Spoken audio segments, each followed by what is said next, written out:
देख रहे हैं न्यूज 18 इंडिया। मैं हूं आपके साथ शिवानी पांडे। महाराष्ट्र में कृष्ण जन्माष्टमी के मौके पर दही हांडी उत्सव मनाने के मुद्दे पर उद्धव सरकार और विपक्ष आमने सामने आ गए हैं। राज्य सरकार ने कोरोना की तीसरी लहर की आशंका को देखते हुए दही हांडी उत्सव मनाने पर रोक लगा दी थी, लेकिन सरकार के इस फैसले के बाद राज्य की सियासत में उबाल आ गया।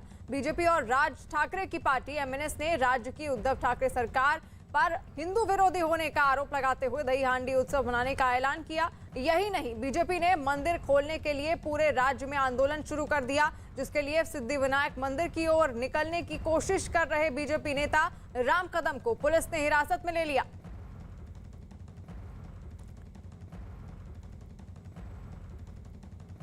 आज कई सारे मंदिरों के बाहर जो बीजेपी है वो प्रदर्शन कर रही है। ऐसे में जो बीजेपी के नेता राम कदम है वो भी सिद्धिविनायक मंदिर जाने वाले थे, लेकिन जो पुलिस बंदोबस्त है उनके घर के नीचे काफी ज्यादा बढ़ गया है, जिसकी वजह से उन्हें मंदिर जो जाने नहीं मिल पाएगा, जिसके चलते आप देख सकते हैं राम कदम स्वयं अपने घर के नीचे आए हैं और वो जो है वो प्रदर्शन कर रहे हैं। आप देख सकते हैं अलग अलग जो है वो बैनर लगे हुए हैं। राम कदम की माने तो उनका कहना ये है कि जब जो सरकार है वो बार खोल सकती है, मॉल्स खोल सकती है, सारी चीजें खोल सकती है, तो मंदिर क्यों नहीं, क्योंकि अभी त्योहारों का जो सिलसिला है वो शुरू होने वाला है। आप देख सकते हैं कि यहाँ पर कई सारे जो बीजेपी के लोग हैं वो बैनर लगा के खड़े हुए हैं। राम कदम खुद अपने बिल्डिंग के नीचे आए हुए हैं और वो आप देख सकते हैं किस तरीके से यहाँ पर पूरा प्रदर्शन चल रहा है करके, और जल्दी जो है वो आगे जो इनका सिलसिला है, जो प्रदर्शन का सिलसिला है वो बढ़ते जाएगा। विनायक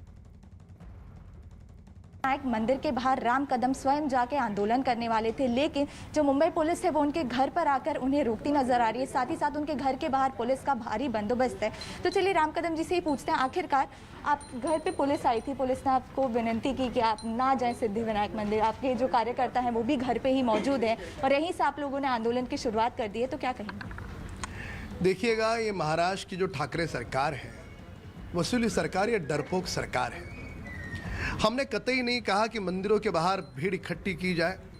हमने कहा कि जिन्होंने 2 वैक्सीन के डोज लिए हैं, जैसे बियर बार को आपने खोलने के लिए नियम बनाए, शराब के ठेके खोलने के लिए नियम बनाए, वैसे ही नियम मंदिर खोलने के लिए बनाइए। ऑनलाइन उनको पासेस दीजिए।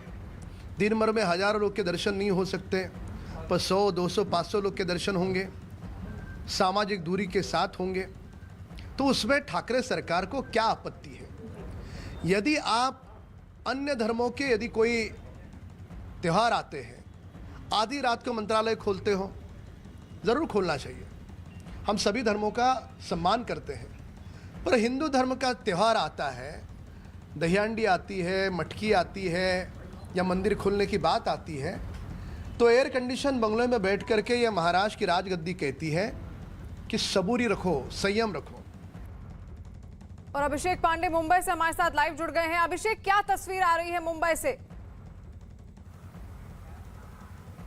देखिए, मुंबई पर कई जगहों पर आंदोलन हुआ और खास करके बीजेपी के कार्यकर्ताओं को हिरासत में लिया गया, क्योंकि धारा 144 पूरे मुंबई शहर में होने के कारण 5 लोगों से ज़्यादा लोग इकट्ठा नहीं हो सकते थे और मंदिर बंद होने की वजह से वहां पर जो प्रवेश करने की कोशिश कर रहे थे उन सभी को हिरासत में लिया गया। हमारे साथ सुधीर मुनगंटीवार हैं, पूर्व मंत्री हैं, महाराष्ट्र के कद्दावर नेता, बाबुलनाथ मंदिर में घुसने की कोशिश की, इनको भी हिरासत में लिया गया था।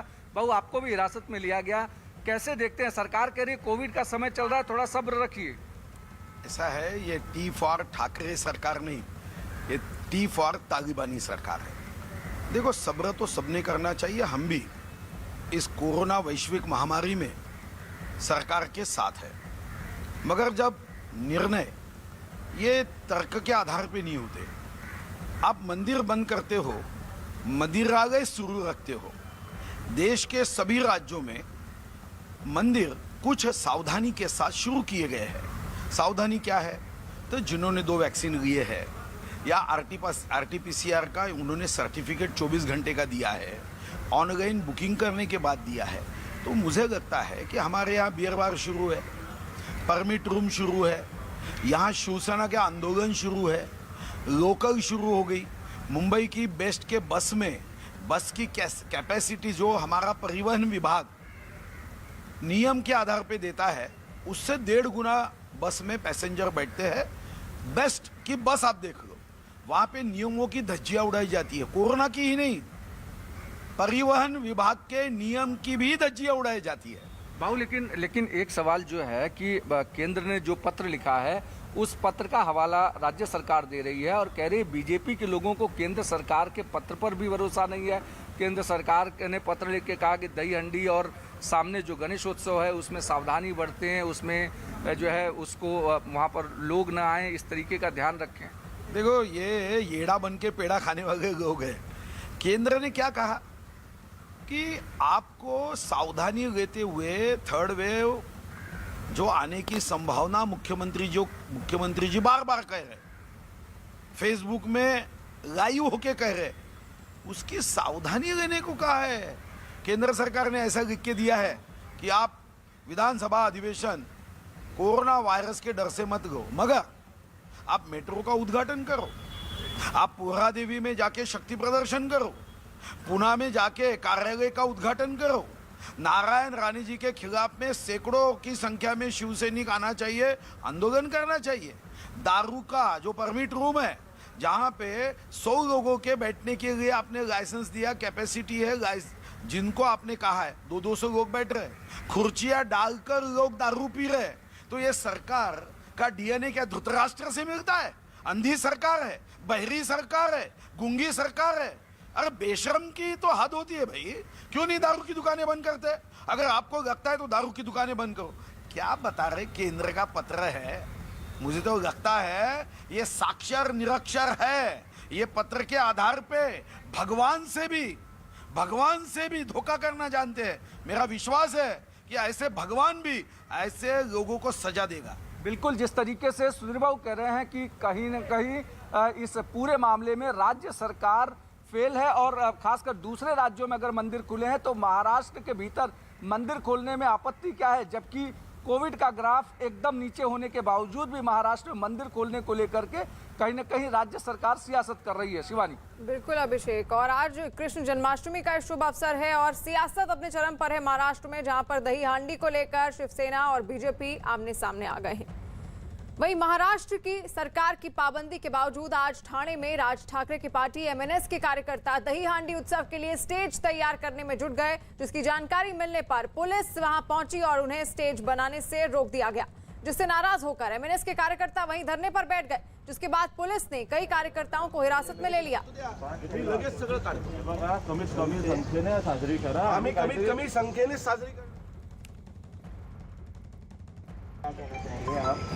देखिए, महाराष्ट्र में उद्धव जी सिर्फ हिंदुत्व का नाटक करते हैं, उनमें हिंदुत्व 0% बाकी रह गया है, बराबर है।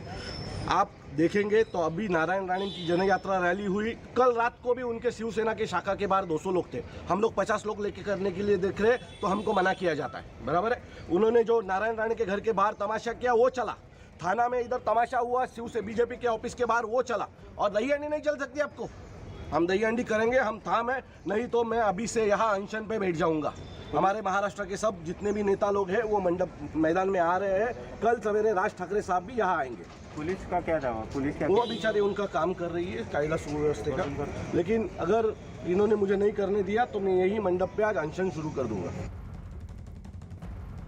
बाकी त्योहार हो रहे हैं ना, तो हम लोग का हिंदुओं का त्योहार के बारे में क्यों आप लोग बार बार प्रादुर्भाव बढ़ने वाला है, कोरोना बढ़ने वाला है, बाकी जगह पे ने ये लोग का मीटिंग चलता है, ये लोग का मंत्री लोग का मीटिंग सब चलता है। हम लोग का कुछ त्योहार नहीं मनाना चाहिए। हम लोग हमारे त्योहार के ऊपर त्योहार मनाएंगे, उसके ऊपर हम लोग ठाम है।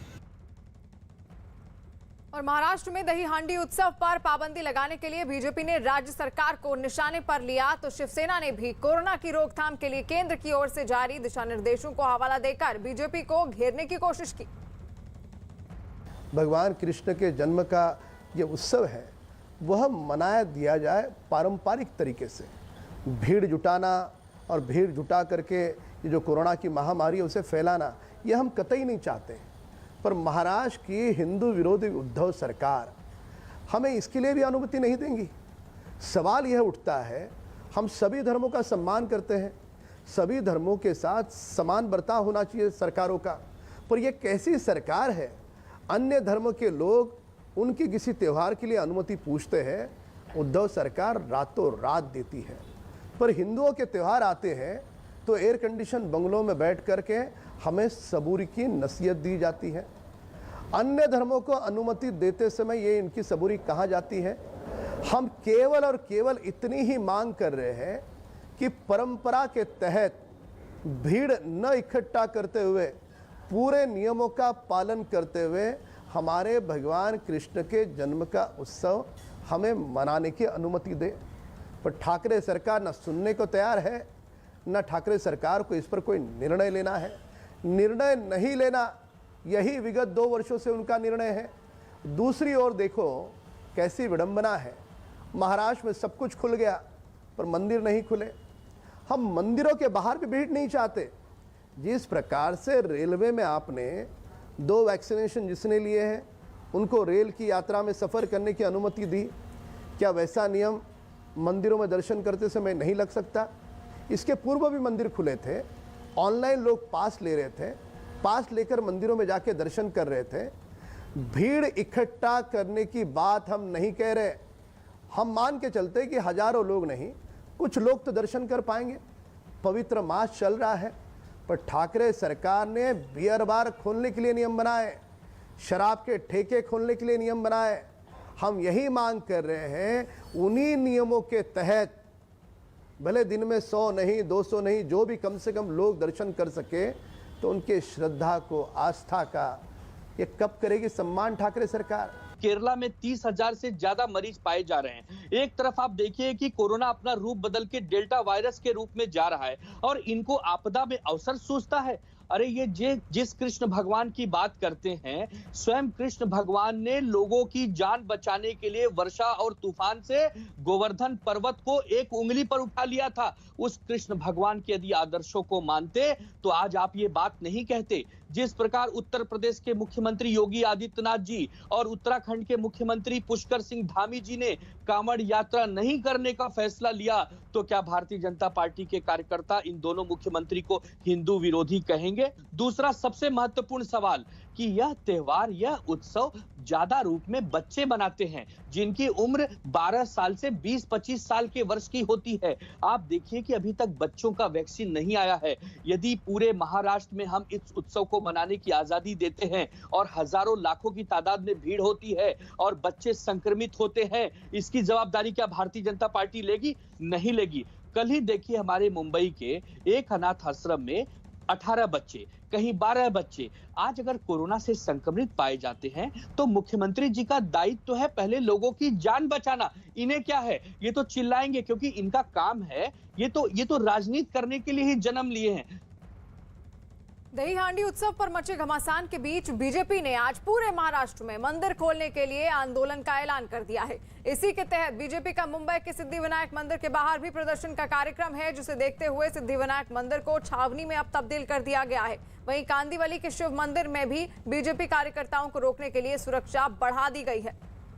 तस्वीरें आप देख रहे हैं सिद्धिविनायक मंदिर की और शिव मंदिर कांदिवली की। वहां पर छावनी में पूरे दोनों मंदिरों को तब्दील कर दिया गया है, क्योंकि ऐसी आशंका जताई जा रही है कि बीजेपी अपना आंदोलन वहां पर कर सकती है, क्योंकि मंदिर खोलने की इजाजत अभी भी नहीं दी गई है शिवसेना की ओर से। महाराष्ट्र में मंदिर खोलने को लेकर के सियासी घमासान तेज हो चुका है। बीजेपी ने आज राज्य भर के सभी मंदिरों के बाहर प्रदर्शन करने का ऐलान किया है। मैं इस समय सिद्धिविनायक मंदिर के बाहर हूं। यहां पर भी बीजेपी के नेता प्रदर्शन करने के लिए आने वाले थे, लेकिन उसके पहले मंदिर के चारों तरफ के परिसर को छावनी में तब्दील कर दिया गया है ताकि यहां पर कोई भी नेता ना पहुंच पाए। बेसिकली कोशिश यह है कि ऐसे कोविड के समय में जानबूझकर इस पर राजनीति खेलने का जो प्रयास हो रहा है, सरकार का आरोप है कि ये राजनीति हो रही है और ऐसे में फिलहाल मंदिर परिसर तक ना पहुंचने दिया जाए बीजेपी के लोगों को। इस पर बातचीत करने के लिए हमारे साथ यहाँ के डीसीपी हैं। सर, आज जो जिस तरीके से लोग आने वाले थे, क्या हो रहा है और राम कदम यहाँ पहुँचने वाले थे? नहीं, अभी कोविड की जो गाइडलाइंस है उनको एनफोर्स करने के लिए हम यहाँ पे हैं और कुछ गैर कानूनी ना हो, कोई कानून ना तोड़ा जाए, इसके लिए हम यहाँ पे। आप जिस तरीके से कोशिश ये हो रही है कि मंदिरों के बाहर एक प्रदर्शन किया जाए मंदिर खोलने को लेकर के, पुलिस प्रशासन की क्या तैयारी है? कुछ भी जो कोविड की गाइडलाइंस हैं वो सभी के लिए लागू हैं और उनका पालन करना हम सबके लिए अनिवार्य है। कुछ वायलेशन ना हो, इसके लिए हम यहाँ पे आए हैं।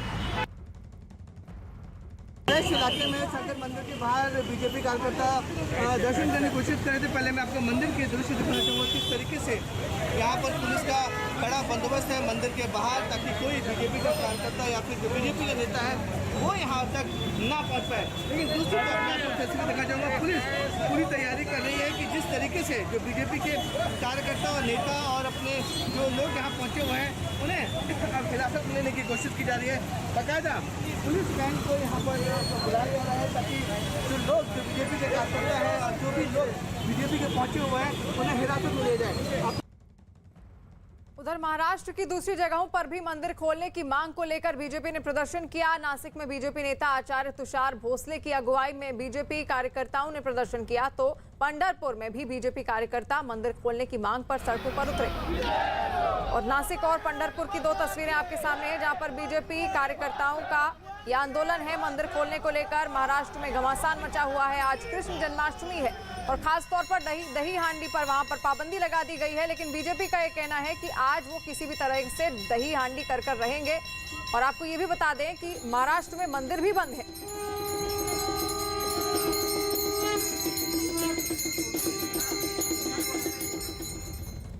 वहीं शिरडी में भी बीजेपी कार्यकर्ताओं ने मंदिर खोलने के लिए प्रदर्शन किया। बीजेपी कार्यकर्ता शंखनाद करते हुए प्रदर्शन करते हुए नजर आए। तस्वीरें आप देख सकते हैं, शिरडी के बाहर की तस्वीरें हैं जहां पर बीजेपी के जो कार्यकर्ता हैं वो आंदोलन कर रहे हैं मंदिर खोलने को लेकर।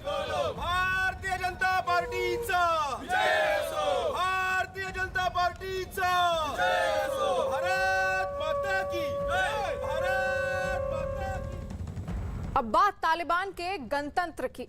तालिबान की ओर से बार बार दावा किया जा रहा है कि इस बार वो पिछली बार से अलग है।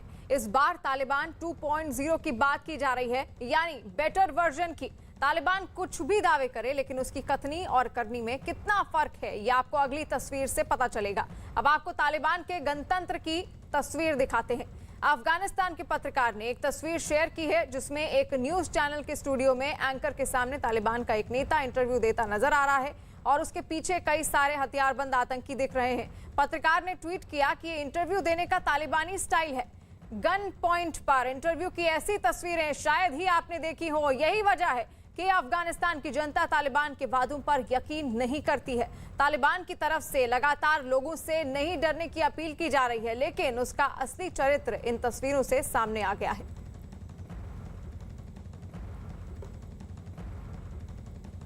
तालिबान ने पूरे अफगानिस्तान में कब्जा जमा लिया है, लेकिन पंजशेर नाम के प्रांत में तालिबान नहीं घुस पाए हैं। उसकी वजह है national resistant front of Afghanistan, जिसे एनआरएफ के नाम से भी जाना जाता है। पंजशेर में इसी संगठन के लड़ाकों ने तालिबान को रोक कर रखा हुआ है। न्यूज 18 के जावेद मंसूरी ने इसी संगठन के प्रवक्ता फहीम दश्ती से खास बातचीत की। फहीम दश्ती ने पंजशेर के हालात पर तालिबान से बातचीत और तालिबान के साथ टकराव पर जावेद मंसूरी से लंबी बातचीत की। देखिए न्यूज 18 की ये वर्ल्ड एक्सक्लूसिव रिपोर्ट। फहीम साहब, न्यूज़ 18 इंडिया पर आपका बहुत बहुत स्वागत है। सबसे पहले हम समझना चाहेंगे कि अभी क्या ताज़ा हालात हैं पंजशीर के, क्योंकि आप लगातार मुकाबला कर रहे हैं तालिबान का।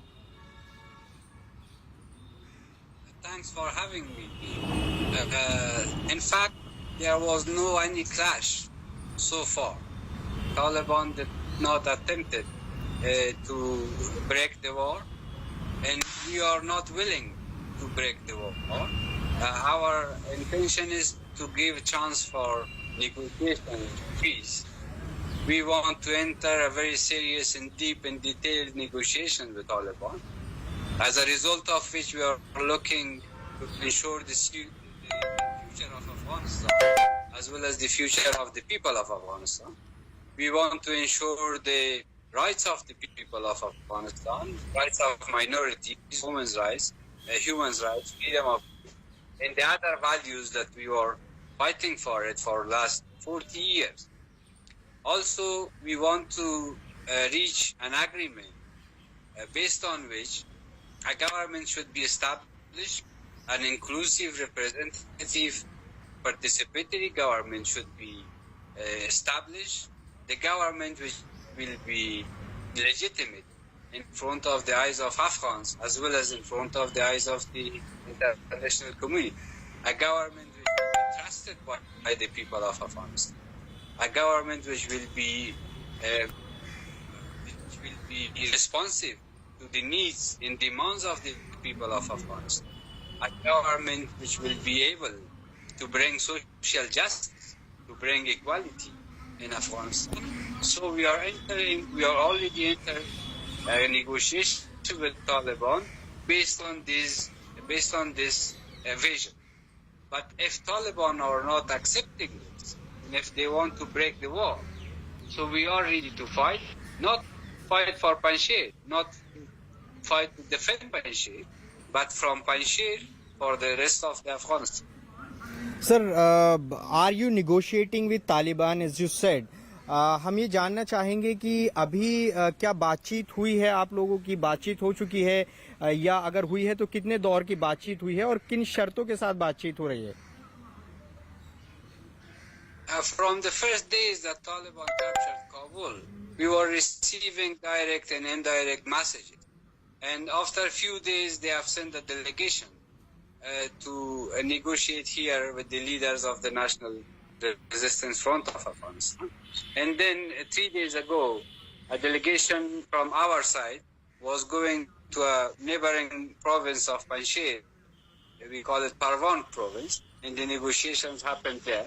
And after that, another delegation of Taliban came to Panjshir. So the negotiation is going on. I cannot go to the details. This is not the time to talk about the details. But there is no conditions from our side.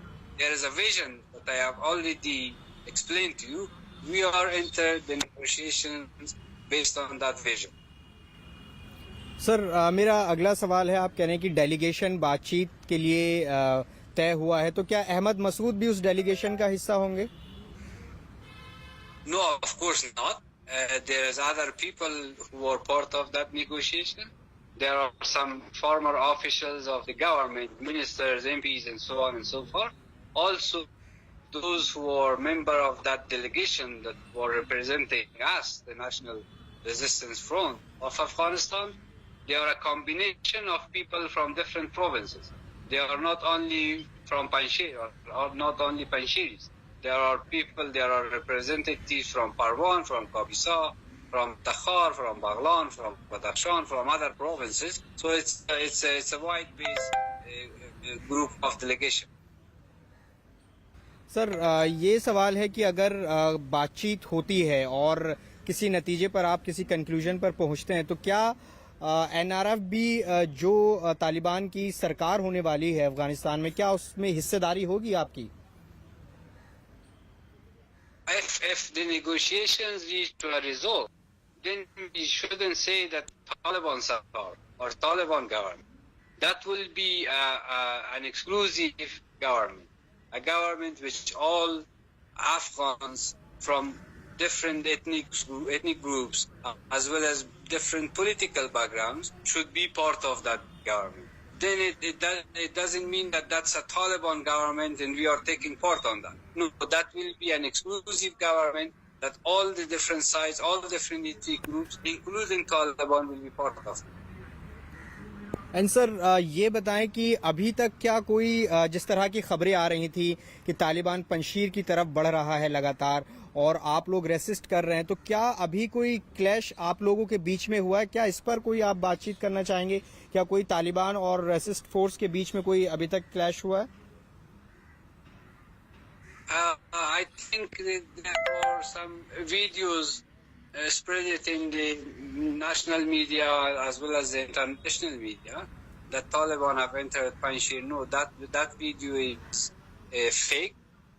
Taliban even did not attempt to enter Panjshir, and this is why no clashes has been happened yet. And sir, अब जिस तरह के काबुल में हालात बने हैं, अभी हमने देखा रिसेंटली काबुल एयरपोर्ट पर एक बड़ा अटैक भी हुआ, टेररिस्ट अटैक, तो आप क्या मानते हैं ये किस तरह से ISIS खुरासान ने इसकी जिम्मेदारी ली है? तो क्या कहाँ चूक हुई है? तालिबान कह रहा था कि वो लगातार सुरक्षा देगा, लेकिन 200 के करीब लोग वहां पर मौत हुई है, इस पर क्या कहना है आपका? I think that will raise two big questions. First, Taliban have promised to bring security for all the people of Afghanistan, and they have failed. And there were attacks, and lots of people of Afghanistan have been killed, and lots of others have been wounded. So that shows that this is the failure of Taliban to bring security. From other hand, Taliban has promised to the United States and its allies that they will not let any terrorist groups to make any operation against the interests of US and its allies. So the question is, if Taliban cannot prevent their activities inside Kabul, around the airport of Kabul, which is one of the most secure places in Kabul, so how they can stop, how they can prevent their activities in order to attack the interests of the West, US and its allies. So these are the two big questions that Taliban, or so far, was not able to answer. बड़ी खबर आ रही है अफगानिस्तान से, जहां Kabul airport पर एक बार फिर धुएं का गुबार नजर आ रहा है। हालांकि इस धुएं की वजह क्या है इसका पता नहीं चल पाया है। काबुल एयरपोर्ट से अमेरिकी विमानों का उड़ना जारी है। बताया जा रहा है कि अब भी काबुल एयरपोर्ट पर अब भी करीब 45,000 के आसपास लोग वहां पर मौजूद हैं। और देखिए काबुल एयरपोर्ट की तस्वीरें, किस तरह धुएं का गुबार अभी भी वहां से निकलता हुआ दिख रहा है। लगातार वहां पर धमाके भी हो रहे हैं, लोगों में दहशत फैलाने की कोशिश की जा रही है। और इस बीच काबुल की अब क्या हालत हो चुकी है, तस्वीरों के जरिए आप अंदाजा लगा सकते हैं। धुएं का गुबार अभी भी वहां से उठता हुआ दिखाई दे रहा है। हालांकि इसके पीछे की क्या वजह है ये अभी तक पता नहीं चल पाया है। काबुल एयरपोर्ट से अमेरिकी विमानों का उड़ना अभी भी लगातार जारी है। कई ऐसे लोग हैं जिनका वहां से रेस्क्यू किया जा रहा है। तोरा बोरा की पहाड़ियों में ओसामा बिन लादेन का सिक्योरिटी इंचार्ज अमीन उल हक अपने प्रांत नंगरहार लौट आया है। अफगानिस्तान पर तालिबान के कब्जे के बाद ओसामा बिन लादेन का सिक्योरिटी इंचार्ज की वापसी हुई है। अफगानिस्तान के पत्रकार बिलाल सरवारी ने वीडियो ट्वीट कर ये जानकारी दी। अमीन उल हक को देखते ही कुछ लोग उससे हाथ मिलाने और सेल्फी खिंचवाने के लिए पहुंच गए। तोरा बोरा की पहाड़ियां कभी अलकायदा का गढ़ हुआ करती थी। अमीन 80 के दशक में ओसामा के करीब आया था और फिर वो उसी के साथ रहने लगा।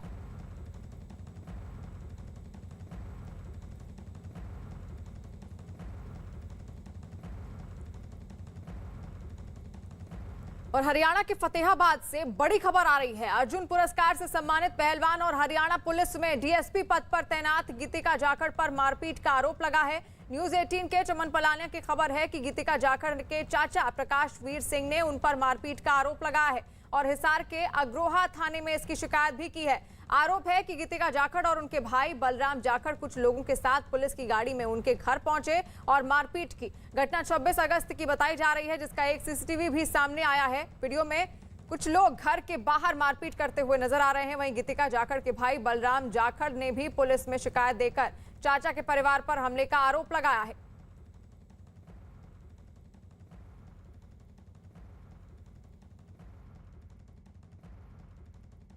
पोती को पढ़ाया, इसको बनाया, इस डीएसपी बनी, बलराम जो है पोता उसको तहसीलदार बनाया। ये मेरे शत्रु बन गए। और ऐसे मेरे बेटे को मेरे सामने जो इन्हें पीटा है, मारा है, बच गया भगवान की दया से। मेरे को ही फेंक के मारा गीतिका ने, बलराम ने, मेरे भी चोट लगी है। वहाँ अंधेरा था और मेरे साथ वो मार पिटाई पे उतर गए। कौन कौन थे वहाँ पे? बलराम के साथ 4 जवान और एक तो जो मेरे साथ यहाँ राजू था वो भी साथ गया, उसने भी मेरे को पकड़ लिया। 3 अंदर ऑलरेडी वो थे और उन्होंने 3 मिनट तक मेरी खूब पिटाई की और मैं पिटता पिटता गेट के पास आ गया। मैंने गेट का दरवाज़ा बंद कर दिया, भी मगा मैं तुम्हें बाहर नहीं जाने दूंगा भाई। इस बीच डीएसपी गीतिका जाखड़ ने न्यूज 18 से हुई बातचीत में सफाई दी और उन पर लगे मारपीट के आरोपों से इनकार कर दिया। गीतिका ने अपने चाचा पर मारपीट और मकान पर कब्जा करने का आरोप लगाया। हमारा अभी पिछले समय से घर में जो मेरे दादाजी हैं वो 88 साल के हैं और अभी वो मेरे चाचा के साथ रहते हैं। अभी उनको ऐसे हो रहा है कि कभी भी कुछ भी हो सकता है, तो उनकी जितनी जमीन जायदाद है उनको हमें न देनी पड़े और वो अपने पास ही रखें। पिछले 1 महीने से ये चीजें ज्यादा बढ़ गई हैं। और जब से मेरा भाई में नायब तहसीलदार अपॉइंट हुआ है तब से मेरे दादाजी रेगुलरली कह रहे हैं कि आपके दोनों बच्चे गस्टेड पोस्ट पे हैं और आपको अब मैं कुछ नहीं दूंगा और मेरी जितनी भी संपत्ति है वो मैं इस बेटे को दूंगा। चलो ठीक है, मेरे पिताजी ने उनको बोल दिया कि ठीक है, आप जो भी इनको देना चाहते हो आप दे सकते हो, कोई दिक्कत नहीं है। लेकिन आजकल के हमारे समाज में क्या होता है कि एक बाप अगर एक बेटे को अलग रख दे तो लोगों की नजरों में वो बहुत बुरी चीज है। तो ये कुछ समय से क्या कर रहे हैं, पिछले 2 बार एप्लीकेशन दे चुके, मेरे भाई के साथ इन्होंने 2 बार मारपिटाई कर चुके। अभी पिछले महीने 107-51 इनके ऊपर करी थी कि भाई आप जबरदस्ती आप क्यों इनके घर में मारपिटाई कर रहे हो।